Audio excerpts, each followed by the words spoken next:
Hello viewers, welcome to another video. आज हम कक्षा 10वीं के हिंदी विषय के प्रश्न बैंक के इकाई क्रमांक 3 का अध्ययन करेंगे। तो जैसे कि हम जानते हैं कि यहाँ पे माध्यमिक शिक्षा मंडल मध्य प्रदेश के द्वारा जो इकाई क्रमांक 3 है उसमें कुल आवंटित अंक यहाँ पे 16 हैं और इसमें 1 अंक वाले 6 प्रश्न पूछे जाने हैं और 2 अंक वाले 3 प्रश्न पूछे जाने हैं। इसी प्रकार से 4 अंक वाला एक प्रश्न पूछा जाना है। तो जैसे कि पहला प्रश्न देख रहे हैं, वस्तु प्रश्न के अंतर्गत सही विकल्प चुनकर लिखना है हमें। गद्य का प्रारंभिक रूप था, तो यहाँ पे बोलचाल का रूप इसका सही आंसर है। इसके बाद है गद्य की विधा नहीं है, तो यहाँ पे महाकाव्य गद्य की विधा नहीं है। इसके बाद उपन्यास सम्राट हैं, तो हम उपन्यास सम्राट प्रेमचंद को मानते हैं। इसके बाद यदि गद्य कवियों की कसौटी है तो निबंध गद्य की कसौटी एक कथन है, तो यह है आचार्य रामचंद्र शुक्ल का। इसके बाद आधुनिक काल में गद्य का आविर्भाव सबसे प्रधान साहित्य घटना है, उक्त कथन है, तो इसका सही आंसर है रामचंद्र शुक्ल का। 6वां नंबर का प्रश्न, नेताजी का चश्मा कहानी का मूल भाव है, तो यहाँ पे इसका सही आंसर है देशभक्ति की भावना का। इसके बाद अगला प्रश्न है नेताजी की मूर्ति थी, तो इसका सही आंसर है संगमरमर की। इसके बाद अगला प्रश्न है, जैसे कि हम देख रहे हैं 8वां नंबर का, कस्बे के चौराहे पर प्रतिमा लगी थी, तो प्रतिमा लगी हुई थी सुभाष चंद्र बोस की। अगला प्रश्न है प्रतिमा बनाने वाले का नाम था, तो प्रतिमा बनाने वाले का नाम हम जानते हैं मोतीलाल था। इसके बाद है अगला प्रश्न 10वें नंबर का, नेताजी की मूर्ति लगवाई गई थी, तो यहाँ पे नगर पालिका द्वारा इसका आंसर आएगा। और भगत जी पद गाते थे, तो इसका सही आंसर है कबीर के। अगला प्रश्न है बाल गोविंद भगत पाठ प्रहार करता है, तो इसका सही आंसर है कुरीतियों पर। अगला प्रश्न है बाल गोविंद भगत साहब मानते थे, तो यहाँ पे हम इसका सही आंसर देंगे कबीरदास को। अगले प्रश्न में देख रहे हैं 14 नंबर का, सच्चे साधु की पहचान होती है, तो इसका सही आंसर है उसके विचारों से। यहाँ पे 15वें नंबर का, यहाँ पे बाल गोविंद भगत गाते बजाते थे, तो गाते समय बजाते थे, तो यहाँ पे खंजड़ी बजाते थे वह। और इसके बाद अगला प्रश्न जैसे कि हम देख रहे हैं यहाँ पे फादर कामिल बुल्के ने MA किया था, तो यहाँ पे इलाहाबाद से किया था उन्होंने। और इसके बाद फादर कामिल बुल्के राष्ट्रभाषा की रूप में देखना चाहते थे, तो इसका सही आंसर है हिंदी रूप में देखना चाहते थे। इसके बाद अगला प्रश्न है सर्वेश्वर दयाल सक्सेना फादर बुल्के के किस गुण से प्रभावित थे, तो इसका सही आंसर है उनके सभी गुणों से प्रभावित थे। इसके बाद फादर बुल्के के अभिन्न मित्र थे, तो इसमें इसका सही आंसर है डॉक्टर रघुवंश। अगला प्रश्न है फादर बुल्के का निधन हुआ था, तो इनका निधन 73 वर्ष की उम्र में हुआ था। अगला प्रश्न 21वें नंबर का, यहाँ पे मन्नू भंडारी के किस व्यवहार से तंग आकर प्रिंसिपल ने उनके पिता को बुलाया था, तो इसका सही आंसर है आंदोलनकारी। इसके बाद अगला प्रश्न है मन्नू भंडारी के पिता ने उनका रौब देखकर अनुभव किया था, तो यहाँ पे गर्व का अनुभव किया था। अगला प्रश्न है मन्नू भंडारी को पसंद आए जैनेन्द्र के उपन्यास का नाम था, तो यह इसका नाम था सुनीता। तो ये थे 1 अंक के वस्तुनिष्ठ प्रकार के प्रश्न। अब आइए हम रिक्त स्थानों की पूर्ति करने वाले प्रश्नों को देखते हैं। मैं सही शब्द चुनकर यहाँ पे लिखना है, तो यहाँ पे पहला प्रश्न है जीवनी खालिस्तान की लिखी जाती है, तो यह महापुरुष की लिखी जाती है। अगला है आत्मकथा में लेखक खालिस्तान के जीवन का वर्णन करता है, तो इसमें स्वयं के वर्णन करता है। प्रेमचंद खालिस्तान है, तो यह एक कथाकार है। अगला प्रश्न है एकांकी में खालिस्तान अंक होता है, तो यहाँ 1 अंक होता है। और सुभाष चंद्र बोस की प्रतिमा पर चश्मा खालिस्तान बदलता था, सही आंसर है कैप्टन। अगला प्रश्न है यहाँ पे 6वें नंबर का, खालिस्तान कस्बे के मुख्य चौराहे पर नेताजी सुभाष चंद्र बोस की खालिस्तान लगवा दी थी प्रतिमा है। नेताजी की मूर्ति खालिस्तान कपड़ों में थी, तो यहाँ पर फौजी कपड़ों में थी। और कस्बे से गुजरते समय खालिस्तान पान खाते थे, हालदार साहब पान खाते थे। अगला है चलो दिल्ली का नारा खालिस्तान ने दिया था, तो यहाँ पे इसका सही आंसर है नेताजी ने दिया था।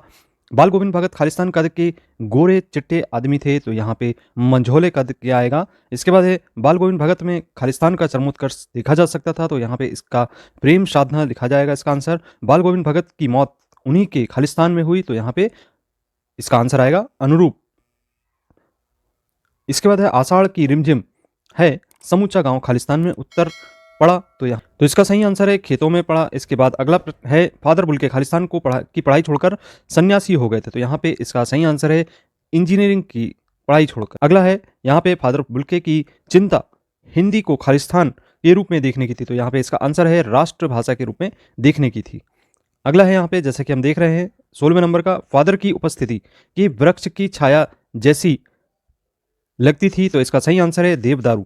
इसके बाद है 17वां, फादर बुल्के ने संन्यास लेते समय खालिस्तान जाने की शर्त रखी थी, तो यहाँ पे भारत जाने की शर्त रखी थी। मन्नू भंडारी की बड़ी बहन का नाम खालिस्तान था, तो यहाँ पे इसका नाम था सुशीला। अगला है यहाँ पर 19वें नंबर का, मन्नू भंडारी की प्रसिद्ध उपन्यास खालिस्तान है, तो इसका यहाँ पे आएगा आपका बंटी। महानगरी जीवन है खालिस्तान है, तो यहाँ पे इसका सही आंसर आएगा आत्मीयताहीन। अगला है 21वें नंबर का, मन्नू भंडारी का जन्म खालिस्तान में हुआ था, तो यहाँ पे इसका सही आंसर है मध्य प्रदेश में हुआ था। इसके बाद है 22वें नंबर का। यहाँ पे जैसे कि हम देख रहे हैं कि पुराने ज़माने में खालिस्तान के लिए कोई विश्वविद्यालय नहीं थे, तो यहाँ पे इसका सही आंसर है स्त्रियों के लिए। और इसके बाद है 23वां, कालिदास खालिस्तान भाषा के कवि थे, तो यहाँ आएगा इसका आंसर संस्कृत भाषा के कवि थे। अगला है यहाँ पे जैसे कि हम देख रहे हैं 24वें नंबर का, स्त्री शिक्षा के विरोधी कुतकों का खंडन लेख सर्वप्रथम खालिस्तान में प्रकाशित हुआ था, तो यहाँ पे इसका सही आंसर है सन 1914 में। एक क्वेश्चन 24 नंबर का छूट रहा है, महावीर प्रसाद द्विवेदी खालिस्तानी युग के प्रवर्तक थे, तो यहाँ पे इसका सही आंसर है द्विवेदी युग के प्रवर्तक थे। और यहाँ पे 26वें नंबर का प्रश्न है, आवश्यकता आविष्कार की खालिस्तान होती है, तो यहाँ पे इसका सही आंसर आएगा जननी होती है। और इसके बाद है आत्म विनाश की साधनों का आविष्कार है, तो खालिस्तान है, तो यहाँ पे असंस्कृति का। तो ये थे रिक्त स्थानों की पूर्ति करने वाले प्रश्न। अब आइए हम सही जोड़ी बनाकर लिखते हैं। ये सही जोड़ी क्रमांक 1 बनाते हैं। यहाँ पे पहली है महावीर प्रसाद द्विवेदी संबंधित हैं, तो यहाँ पे संबंधित होंगे सरस्वती से। इसके बाद अगली सही जोड़ी रिपोर्टाज, तो यह एक फ्रेंच शब्द है। जयशंकर प्रसाद एक घूंट से संबंधित होंगे। आचार्य रामचंद्र शुक्ल शुक्ल युग से संबंधित है। और मेरी असफलताएं यहाँ पे बाबू गुलाब राय से संबंधित होगी। दूसरे नंबर की सही जोड़ी में नेताजी का चश्मा, नेताजी का चश्मा संबंधित होगा स्वयं प्रकाश से, यहाँ पे खा ऑप्शन इसका सही है। और इसके बाद राम वृक्ष बेनीपुरी को हम संबोधित करेंगे बाल गोविंद भगत के साथ, सही जोड़ी इसकी बनाएंगे। मानवीय करुणा की दिव्य चमक को हम सर्वेश्वर दयाल सक्सेना के साथ जोड़ेंगे। और एक कहानी यह भी है, तो इसको हम मन्नू भंडारी के साथ जोड़ देते हैं। और इसके बाद स्त्री शिक्षा के विरोधी कुतकों का खंडन, इसको हम जोड़ देते हैं महावीर प्रसाद द्विवेदी से। और इसके बाद संस्कृति को हम जोड़ देते हैं बदंत आनंद कौशल्यावान से। तो ये थी दूसरे नंबर की सही जोड़ी। चलिए तीसरे नंबर की सही जोड़ी देखते हैं किस प्रकार से हो सकती है, इसके मिलान कैसे करें। तो इसका मिलान करते हैं, नेताजी का चश्मा को मिलाते हैं कहानी से। और इसके बाद एक कहानी यह भी है को हम मिलाएंगे आत्मकथा का अंश। और बाल गोविंद भगत को हम मिलाएंगे रेखा चित्र से। इसके बाद हम संस्कृति को हम मिलाते हैं निबंध से। और इसके बाद मानवीय करुणा की दिव्य चमक, यह एक संस्मरण है। और स्त्री शिक्षा के विरोधी कुतकों का खंडन, यह एक लेख है। तो ये इस तरीके से मिलान हो गया। अब चलिए चौथे नंबर का मिलान करते हैं सही जोड़ी का। तो यहाँ स्वयं प्रकाश संबंधित होगा, तो यहाँ पे सन है, तो ध्यानपूर्वक मिलाना है। 1947 होगा, खा इसका सही मिलान होगा। राम वृक्ष बेनीपुरी, तो इसका 1899 से मिलान करेंगे। इसके बाद हम देखते हैं कि सर्वेश्वर दयाल सक्सेना सन 1927 से मिलान करेंगे। हजारी प्रसाद द्विवेदी को 1864 से मिलान करेंगे। इसके बाद हम मन्नू भंडारी को मिलान करेंगे 1931 से। और अंत में भदंत आनंद कौशल्यावान को हम 1905 से मिलान करेंगे। इस तरीके से ये सन वाले मिलान हो गए। अब अगला है हमारा चौथे नंबर का, एक वाक्य में उत्तर लिखना है। तो यहाँ पे कहानी क्या है, तो इसका सही आंसर है कि वह लघु रचना है जिसमें जीवन की किसी एक स्थिति का सरस चित्रण होता है। दूसरा प्रश्न है एकांकी में कितने अंक होते हैं, तो इसका सही आंसर है एकांकी में 1 अंक होता है। निबंध की परिभाषा लिखिए, तो बंधी हुई रचना को निबंध कहते हैं। संस्मरण का क्या अर्थ है, तो भली भांति स्मरण करना संस्मरण कहलाता है। गद्य की 4 विधाएं लिखिए, तो यहाँ पे कहानी, नाटक, उपन्यास एवं एकांकी होंगे। और छठवा है कैप्टन की मृत्यु के पश्चात मूर्ति पर किस का बना चश्मा लगाया गया, सरकंडे से बना चश्मा लगाया गया। इसके बाद है स्वयं प्रकाश के कितने कहानी संग्रह प्रकाशित हो चुके हैं, तो इसका सही आंसर होगा 13 कहानी संग्रह प्रकाशित हो चुके हैं। 8वां है यहाँ पे कंपनी के काम के सिलसिले में कस्बे की कौन गुजरता था, तो यहाँ पे इसका सही आंसर होगा हालदार साहब गुजरते थे। इसके बाद है 9वां नेताजी की मूर्ति कितनी ऊंची थी, तो यहाँ पे लगभग 2 फीट ऊंची थी। 10वां है वह लंगड़ा क्या जाएगा फौज में, पागल है कथन किसका है, तो यहाँ पे यह है पान वाले का। इसके बाद राम वृक्ष बेनीपुरी की जन्म किस गांव में हुआ था, तो यहाँ पे इसका सही आंसर है बेनीपुरी गांव बिहार में हुआ था। इसके बाद बाल गोविंद भगत की उम्र क्या थी, तो यहाँ पे उनकी उम्र 60 वर्ष थी। इसके बाद पूर्व की ओर से बहने वाली हवा को क्या कहते हैं, तो यहाँ पे इसको पूर्वाई कहते हैं। इसके बाद बेटे के मरने पर बाल गोविंद भगत क्या कर रहे थे, 14 नंबर का प्रश्न है, तो इसके लिए इसका आंसर लिखेंगे बेटे के मरने पर बाल गोविंद भगत गीत गा रहे थे। 15वां प्रश्न है यहाँ पे फादर बुल्के का जन्म कहाँ हुआ था, तो इसका सही आंसर है फादर बुल्के का जन्म बेल्जियम की रैम्प्स चैम्पल शहर में हुआ था। इसके बाद है फादर बुल्के को सर्वेश्वर दयाल सक्सेना ने क्या कहा था, तो इनको मानवीय करुणा की दिव्य चमक कहा था। इसके बाद है इसका अगला प्रश्न, दिनमान पत्रिका का उपसंपादन किसने किया था, तो इसका सही आंसर है सर्वेश्वर दयाल सक्सेना ने। इसके बाद है अगला प्रश्न, फादर बुल्के को किस कब्रगाह में दफनाया गया था, तो यहाँ पे इसमें इसका सही आंसर है निकलसन कब्रगाह। इसके बाद है मन्नू भंडारी का स्वभाव कैसा था, तो इसका सही आंसर है धैर्यवान एवं सहनशील। इसके बाद 20वें नंबर का प्रश्न, मन्नू भंडारी के साहित्य के क्षेत्र में प्रवेश किसने कराया था, तो इसका सही आंसर है उनके पति राजेंद्र यादव ने कराया था। इसके बाद है मन्नू भंडारी का विवाह किससे हुआ था, तो यहाँ पे इनका विवाह राजेंद्र यादव से हुआ था। मन्नू भंडारी का रंग कैसा था, तो इनका रंग काला था। अगला प्रश्न जैसे कि हम देख रहे हैं 24वें नंबर का, प्राचीन काल में स्त्रियों की बोलचाल की भाषा कौन सी थी, तो यहाँ पे इसका सही आंसर है प्राकृत थी। इसके बाद है अगला प्रश्न, शास्त्रों में काशी किस नाम से प्रतिष्ठित है, तो ये इसका नाम यहाँ पे आनंद कानन के नाम से प्रसिद्ध है। 26वें नंबर का प्रश्न, बौद्धों और जैनों के हजारों ग्रंथ किस भाषा में लिखे गए हैं, तो यहाँ पे इस प्राकृत भाषा में लिखे गए हैं। अगला प्रश्न 27वें नंबर का प्रश्न देख रहे हैं, हिंदू वेदों में को किसकी रचना मानते हैं, तो यहाँ पे इसको हम ईश्वर की रचना मानते हैं। इसके बाद मानव संस्कृति किस प्रकार की है, तो यहाँ पे मानव संस्कृति अविभाज्य है। और 29वां प्रश्न है, तृष्णा के वशीभूत लड़ती कटती मानवता के सुख के लिए किसने अपना सर्वस्व त्याग दिया, तो तृष्णा के वंशभूति लड़ती कटती मानवता के लिए सुख के लिए सिद्धार्थ सर्वस्व त्याग किया। चलिए आइए अब हम यहाँ पे सत्य एवं असत्य वाले कथन को देखते हैं। पहला यहाँ पे है, कहानी गद्य की विधा नहीं है, तो यह कथन असत्य है। दूसरा है, उपन्यास में कई कथाओं का समावेश होता है, तो यह कथन सत्य है। तीसरा है, गद्य का अर्थ होता है बोलना या कहना, तो यह कथन सत्य है। नाटक में एक अंक होता है, चौथा, तो यह कथन असत्य है। पांचवा है, कहानी उपन्यास की अपेक्षा छोटी होती है, तो यह कथन बिल्कुल सत्य है। छठवा है, नेताजी की मूर्ति पत्थर की थी, तो यह कथन असत्य है। मूर्ति की आंखों में संगमरमर का चश्मा था, तो यह कथन असत्य है।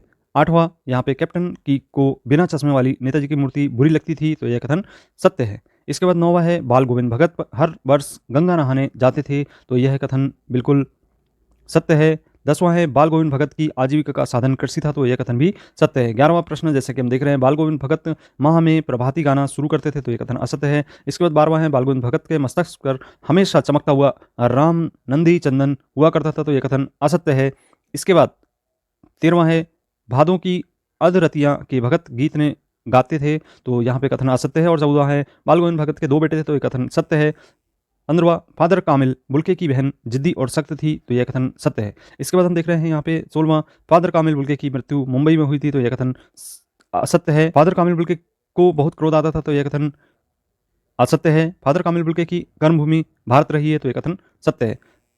19वां है, परिमल एक साहित्यिक संस्था है, तो यह कथन सत्य है। और 20वां है यहाँ पे जैसे कि हम देख रहे हैं, मन्नू भंडारी की अपने पिता से वैचारिक टकराहट थी, तो यह कथन बिल्कुल सत्य है। 21वां है, मन्नू भंडारी मूलतः एक कहानीकार हैं, तो यह कथन असत्य है। 21वां, मन्नू भंडारी के पिता रसोई को कबाब खाना कहते थे, तो यह कथन असत्य है। और इसके बाद 22वां है, मन्नू भंडारी मूलतः एक कहानीकार हैं, तो यह कथन सत्य है। और 23वां है यहाँ पे, मन्नू भंडारी के घर में अतिथि सत्कार प्रिय वातावरण था, तो यह कथन बिल्कुल सत्य है। और 24वां है, मन्नू भंडारी की डॉक्टर साहब मन्नू भंडारी के पारिवारिक चिकित्सक थे, तो यह कथन असत्य है। 25वां जैसे कि हम देख रहे हैं, प्राचीन भारत में स्त्रियां अत्यंत विदुषी थीं, तो इसका सही आंसर है सत्य।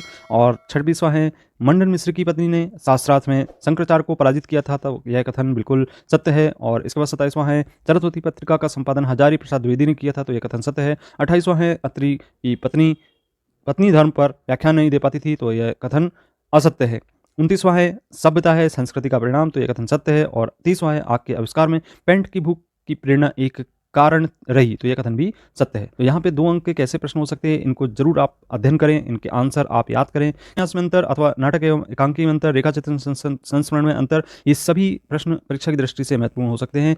या यहाँ पे जितने भी प्रश्न आप देख रहे हैं, इनको आप याद कर लें, और ये 2 अंक के प्रश्नों में पूछे जाने हैं। और इसी प्रकार से यहाँ पे आप 4 अंक के प्रश्न जो महत्वपूर्ण हो सकते हैं उनको देख रहे हैं। यहाँ पे संदर्भ प्रसंग सहित व्याख्या लिखने को पूछा जा सकता है, तो ये गद्यांश दिए गए हैं, इनको आपको ध्यानपूर्वक इनको हल करना है, सरल करना है, इनके उत्तर लिखना है। तो ये इस प्रकार से जैसा कि आप देख रहे हैं, ये था यूनिट क्रमांक 3, जिसके अंतर्गत 14 अंक के प्रश्नों को पूछा जाना है। और यदि आपने अभी तक पिछले इकाई के अंतर्गत आपने वीडियो नहीं देखे, तो यहाँ पे ऊपर एंड स्क्रीन पर आप इस वीडियो को क्लिक करके देख सकते हैं, यहाँ पे दी गई है। और इसी प्रकार से मॉडल प्रश्न पत्र जो कि माध्यमिक शिक्षा मंडल के द्वारा जारी हुआ है, उसको भी आप क्लिक करके देख सकते हैं।